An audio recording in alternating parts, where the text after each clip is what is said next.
as a little boy living in the Gap, tearing down Barkala Street on my orange dragster, which had, in fact, a curious name, a sissy bar on the back, and taking note of a peculiar-looking man walking his dogs in that street, who I would discover later was Frank Bischoff, former Queensland Police Commissioner and one of the architects of entrenched corruption in this state. I never thought that childhood moment would lead us here to this stage 40 years later. Matthew Condon's Three Crooked Kings is the first volume based on interviews with former Queensland Police Commissioner Terence Murray Lewis. Under the guidance of Commissioner Frank Bischoff, Terry Lewis rose through police ranks and joined the Rat Pack with detectives Glendon Hallahan and Tony Murphy. Jailed on charges of bribery, corruption and forgery in 1989, Terry Lewis has continued to protest his innocence. Former Licensing Branch Constable Nigel Powell provided information that led to the establishment of the Fitzgerald Inquiry. They had an example there of a model, and the model had worked for a while where you got a corrupt commissioner. The corrupt commissioner had a bishop, so he had to keep his hands on everything. But Brisbane was pretty small then. As Brisbane started to grow, people populated, and you could see what the problem was. If the head went wrong, and Bishop's head went wrong, the whole thing could collapse. So you had to have an insurance. Now it was Tony Murphy, who was a lot stronger. You got to remember, Lewis wasn't a policeman, he was a policeman. This is not a guy who inspires other police. Police are, they're pretty buffish, a lot of people. I don't mean they're unintelligent. I mean, it's a male chauvinistic society. Even now, it's a male chauvinistic society. And they're not impressed by people 6 foot tall or otherwise who can't hold their own. They've got to be really good storytellers, and I can tell you Terry Lewis isn't a really good storyteller, or they've got to have something else extra. What he had was the ability to be ordered and to think and be, in a sense, very cunning. But they kept him clean. That's why he was going to be the commissioner, but he was never in charge in that sense. He was there so that the whole thing wouldn't fall apart. And there were all sorts of things. You can see after each inquiry that happened, the National Hotel, the Lucas Commission, the one run by Sturgis, all those things, they learned at every hurdle they conquered. And they learned how not to get into that situation again. And it nearly worked with Jack Herbert. Because Herbert had no credibility. This is an out-and-out perjurer. So I'm not going to jump ahead because I've got no idea what's in the book, and I'm sure you've written it very well. The whole thing about Herbert was that how are you ever going to get a conviction when your chief witness is a total liar? But they forgot. Lewis wrote everything down.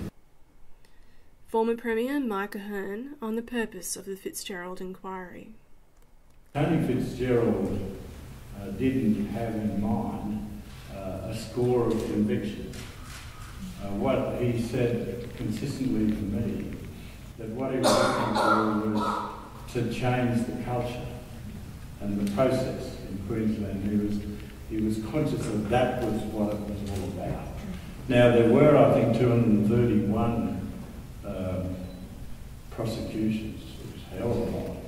For someone who didn't set out to get convictions, he did a lot with the cooperation of Drummond. Those who don't learn from history usually relive it. And but who writes the history?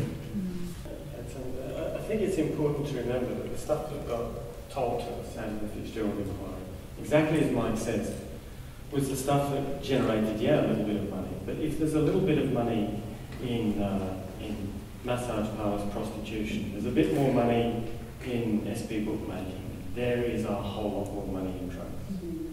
But as you go up the scale like that, the harshness of the environment, the horribleness of the environment goes up at the same proportion. So you might, if you offend somebody down in the bottom level, you might get a bit of a touch-up. You might end up with a broken leg or something like that. But you don't muck around at the high level because that's your life.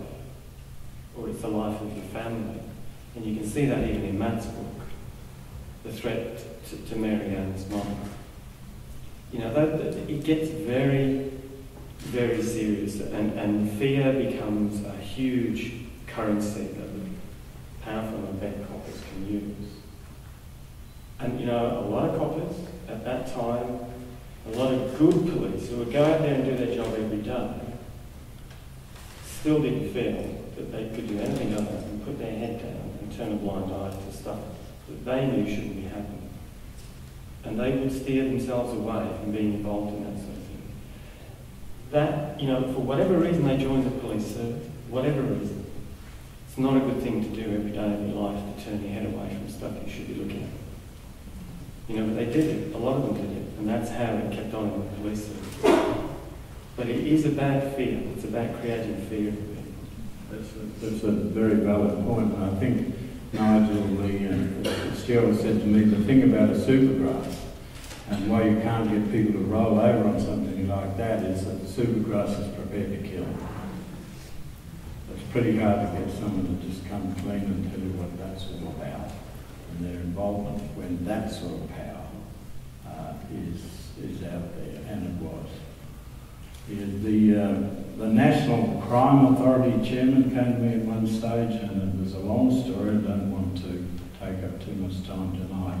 But the bottom line was that in their opinion, there was a small number of senior police officers in Queensland who were taking money from money laundering from drugs in the state. The National Crime Authority Justice Stewart. And so those who carefully craft their reports and say, we were never into drugs, Herbert has written his own book, and there have been others that say, we were not into drugs, they lied. They were. They obviously were. And so this was a very, very major part of the whole joke. And the joke of the joke was that there were two jokes. And the joke really was us. Mike Ahern and Nigel Powell at the launch of Matthew Condon's Three Crooked Kings, which covers the growth of corruption in Queensland from the 1940s to 1970s.